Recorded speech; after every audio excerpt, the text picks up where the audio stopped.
Now, in more from the G20 Foreign Ministers Meeting in the national capital, German Foreign Minister Annalena Baerbock directly confronted her Russian counterpart Lavrov, calling on Russia to return to compliance with the New START nuclear arms treaty and to resume dialogue with the United States. The key G20 Foreign Ministers meet took place in New Delhi on Thursday. From US Secretary of State to Russian Foreign Minister to Chinese Foreign Minister, the much anticipated meet saw a presence of top world leaders. However, the meet ended with no consensus on the Ukraine war, as Russia and China objected to a joint communique. There were issues, and I think the issues, I would say very frankly, concerned the Ukraine conflict, on which there were divergences. So on the bulk of the issues, we were able to get an outcome document. There was a chair summary because there were differences on the Ukraine issue which we could not reconcile between various parties who held differing positions. Now, is the conflict impacting the global South? Of course it is. I mean, it's not something new. In fact, India has been saying this very strongly for pretty much close to a year. The G20 meet was overshadowed by the focus on Russia-Ukraine war.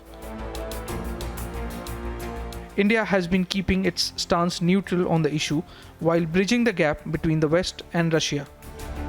Covid महामारी और Ukraine संघर्ष से उत्पन्न food, fuel और fertiliser के crisis से सभी देश प्रभावित हुए हैं।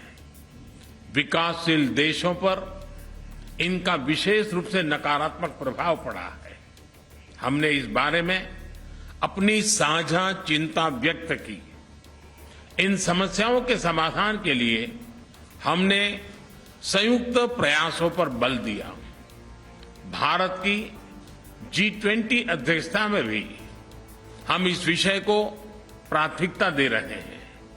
यूक्रेन संघर्ष के शुरुआत से ही भारत ने यह स्पष्ट किया है कि इस विवाद को केवल डायलॉग और डिप्लोमेसी के जरिए ही सुलझाया जा सकता है और भारत किसी भी शांति प्रक्रिया में योगदान देने के लिए पूर्ण रूप से तैयार है।